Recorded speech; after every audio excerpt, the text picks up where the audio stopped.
Hey guys, Matt Donald here. I just wanted to let you know that from now on, the Patreon message is going to be at the very end of the episode to not get in your way, so you can go straight away into join the dumb dinosaur content that Paleobites provides. If you want to know how to join the Patreon and get bonus content, stick around a little bit after the show.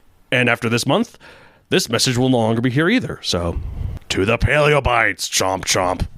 Roar, growl, snarl, bellow.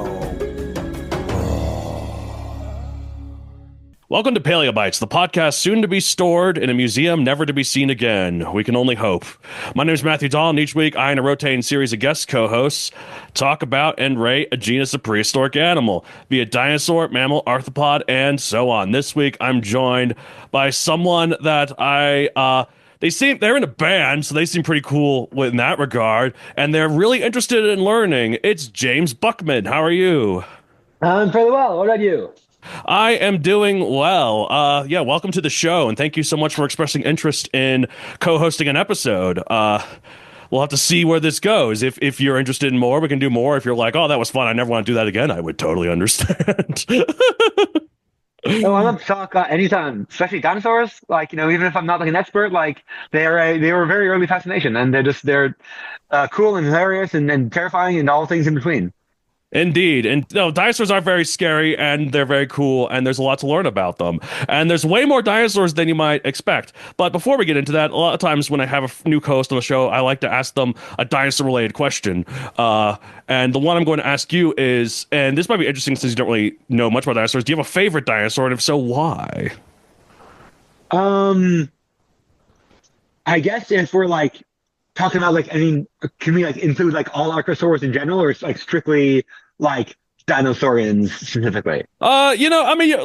This show talks about everything. So if you like woolly mammoth or whatever, I'll accept that. Of the dinosaurs that are confirmed to have existed, not dragons or whatever. I always thought pterosaurs are really cool. Pterosaurs are really cool. Those are not dinosaurs, but they are they are close relatives. Yes, but yes, they are. Pterosaurs are really cool, and there's so many of them. Oh my goodness! Some of them can get up to 40 feet, have 40-foot wingspans, like Quetzalcoatlus and Haxagopteryx.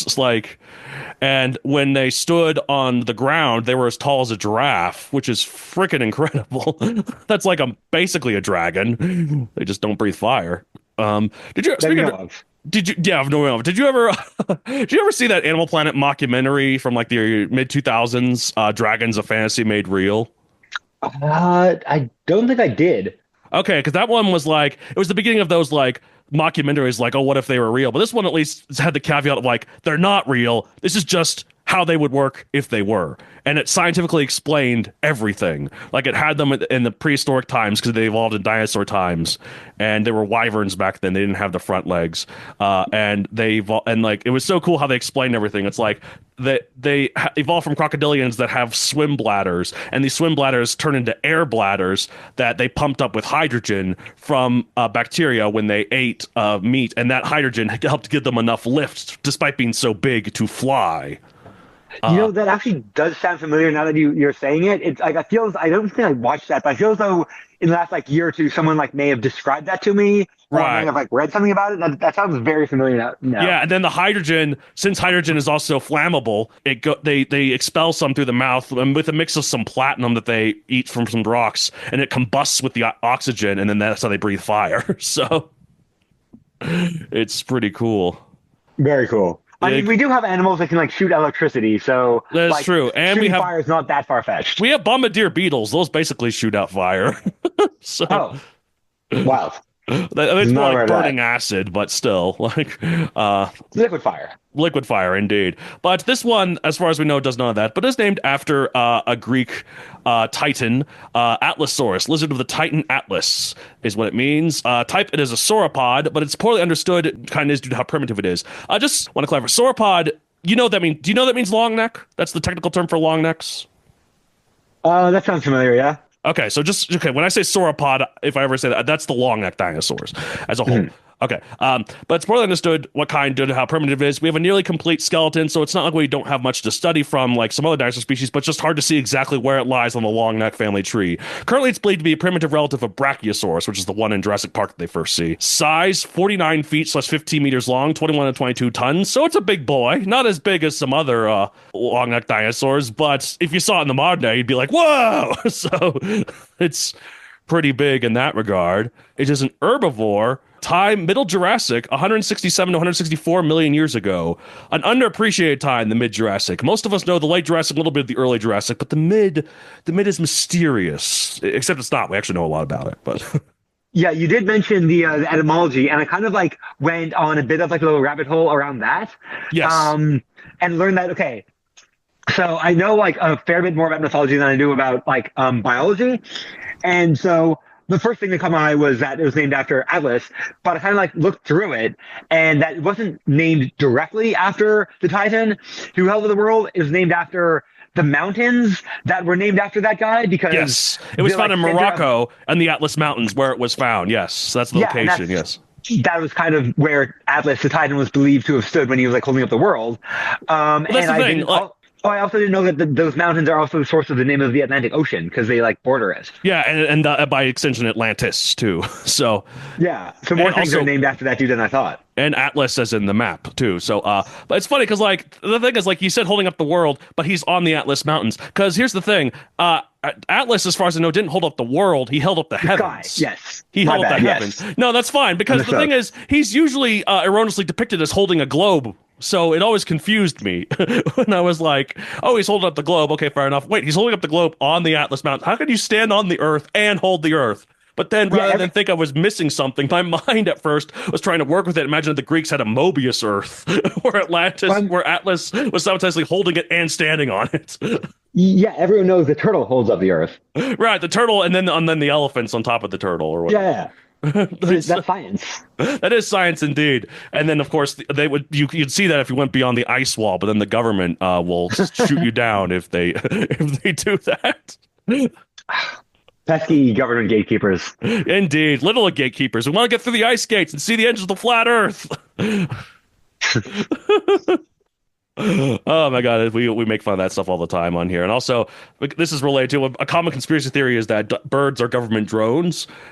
Which is funny for this show because birds are dinosaurs. Because birds they evolved from dinosaurs and actually still classified technically as dinosaurs. They're avian dinosaurs.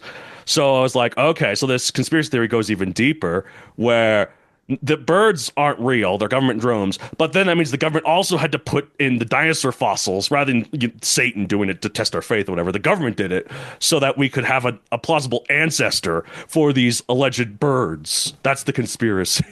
I mean, maybe the government was around back then and they invented dinosaurs, like living dinosaurs. Yes. I guess they would have been like crocodiles at the time, though. Yeah. The crocodile government. The crocodile government. Yeah, I don't think we had mammals back then. We did have mammals back then, but they were not much. Mammals actually evolved around the same time as the dinosaurs. The dinosaurs had a niche that was that like they took over as dominant creatures.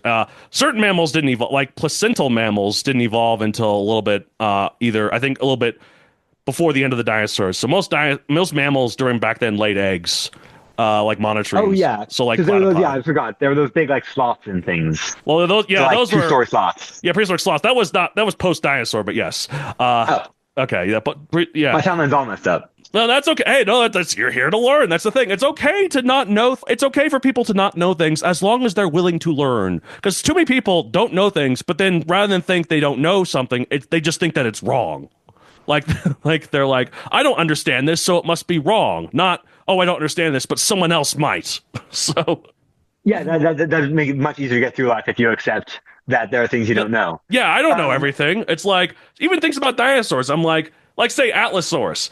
We have almost his entire skeleton. Why is it that we can't find out which specific long neck family it's a part of if we have his entire skeleton? I don't know, but I know that paleontologists who have studied this thing. They know more about it than I do, and there's probably a very valid reason. So, I mean, my guess would be that a lot of them disagree with each other because, there's no, from what I understand of this sort of like taxonomy, it's like it can be blurrier than sometimes than you might expect. Oh, for right? sure. Well, it's putting together pieces of a puzzle where you don't have all the pieces and you don't know what the overall picture looks like. So like, it's very hard work, and there's a lot of papers refuting certain things. And occasionally there are dinosaurs that a lot of people like, and then we lose them. Like there was a dinosaur that lived in the Jurassic period that was popular for a long time called Saurophagonex. And it is a T-Rex sized dinosaur from the Jurassic, so far earlier, and it was really popular for that. But then just last year, like late last year in like November or something, certain paleontologists revealed that the skeleton that we thought was the Saurophagonex was actually what's called a chimera, where in now you probably know chimera mythological terms, but in paleontology, a chimera is when two fossils of two different species get classified together because we confuse them for one. I recall that there was one like prominent figure in the early years of I would think like 19th century or early 20th century paleontology before Yeah. it was like the big industry it is now, who was just a random dude. He wasn't a scientist or anything. He was just kind of a bit of a mountebank, and he just Yes. like found a bunch of bones in the like I don't know American Southwest and put them together however he liked, and just like Yes. kind of like traveled around and said, "Hey, look at this cool Yeah, thing." yeah, for like kind Isn't of it crazy? showmanship, for entertainment. Yeah, Yeah, and it kind not of really he for kind of science in that regard. Yeah, yeah, so but he kind of like presented it as though it were science, right, and and the kind and of the got a lot of stuff wrong, and that kind of had to take decades to kind of be remedied. oh yeah, for sure. That a lot of that has happened for sure. But yeah, so Saurophagonex turns out it was not a real dinosaur. A lot of fans were really disappointed, including me. I had it in some of my books. I have to redoing the covers for my books with a professional cover artist, and because I'm using that opportunity to fix that, where they're the species that the characters that were the Saurophagonex are going to be a new species now. So, because I like to keep up to date. Even though the problem with writing paleo fiction is that things will get outdated so quickly. It's going to get outdated eventually. It was described in 1999, and pop culture appearances, none I can find. And I'm assuming because people took one look at this thing and thought, nope, because this thing has an incredibly lanky looking skeleton. Like Brachiosaurus, it has longer front limbs than back limbs, but also has a shorter neck and more overall elongated limbs and a longer tail, turning it into an uncanny valley style proportions for a dinosaur. This thing looks like AI made a dinosaur. I mean, the pictures I saw, I love what really stuck out to me first was how it walked. It Yeah. like, it almost looks like it's kind of like walking on its knuckles, which Yeah, is it really looks like a cool. gorilla. I don't think it's walking on its knuckles, but it does have. It looks like a gorilla and then it has longer arms than legs. So Yeah, no, it's actually adorable. I just imagine it being like, the Titan Atlas's like little pet, like hanging out with him on the mountains, just like, yeah, Atlas is there, and then the little Atlasaurus as his pet for sure. yeah, grabbing food for him while he's holding up the heavens. Like, Daddy, let me hold up the heavens with you. No, you can't. It's too heavy.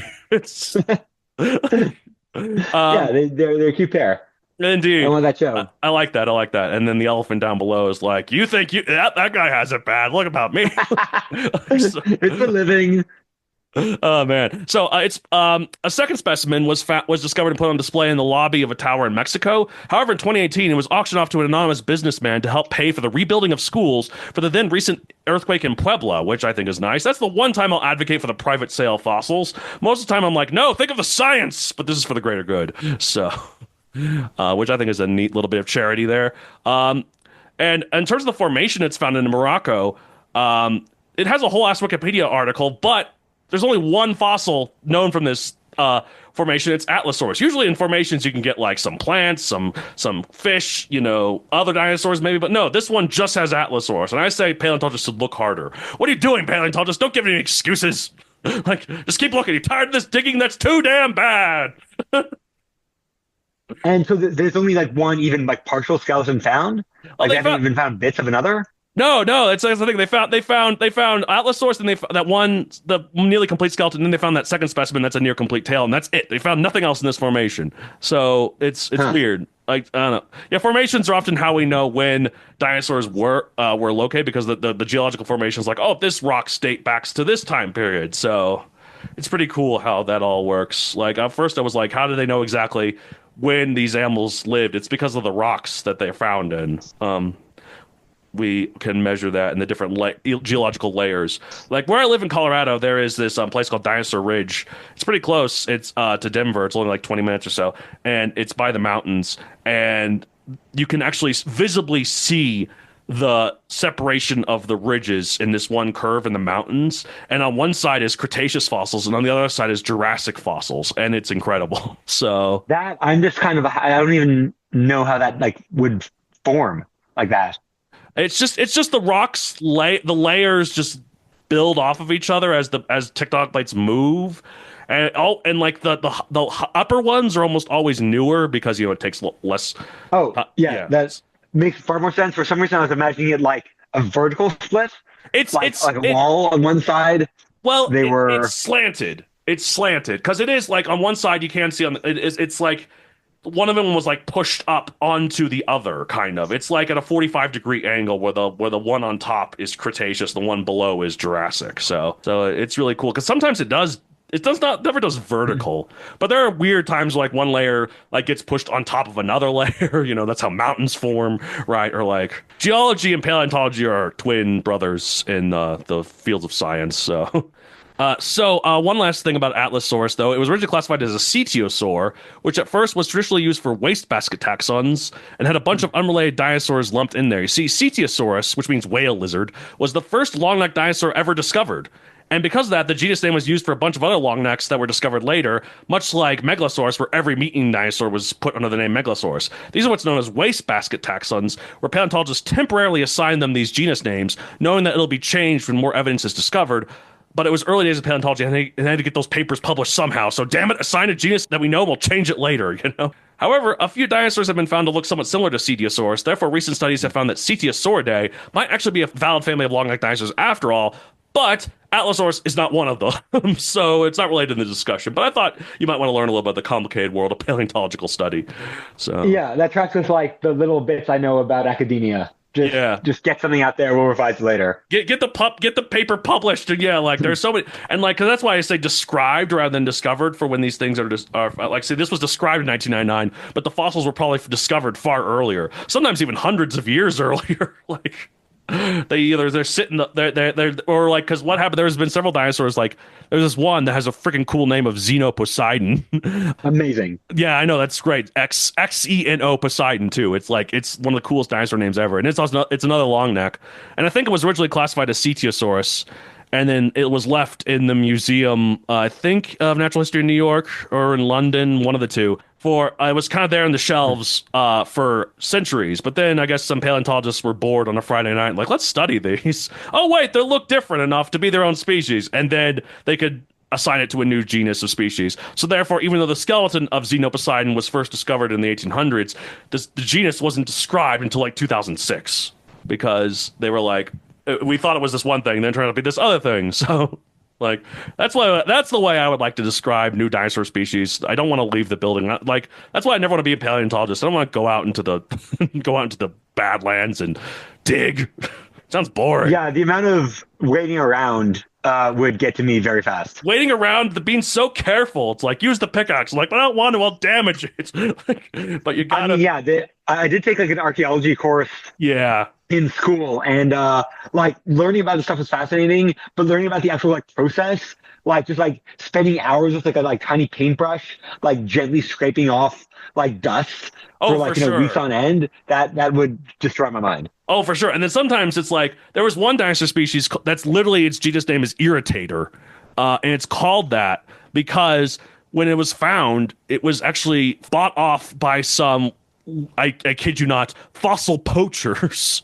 Who previously got the fossils that were discovered and then sold it off. But then before they sold it off, they applied some sort of chalk cast to the skull to make it look more impressive, like to give it like a bigger, pointier looking skull. And so when the scientists managed to procure the skull, they had to delicately remove the chalk, but then not damage the actual bone. And it was really annoying. And so they named it Irritator.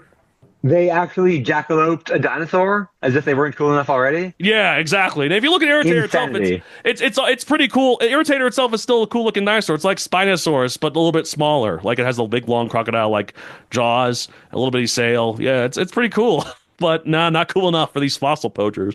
They wanted to up the price, so the sale price.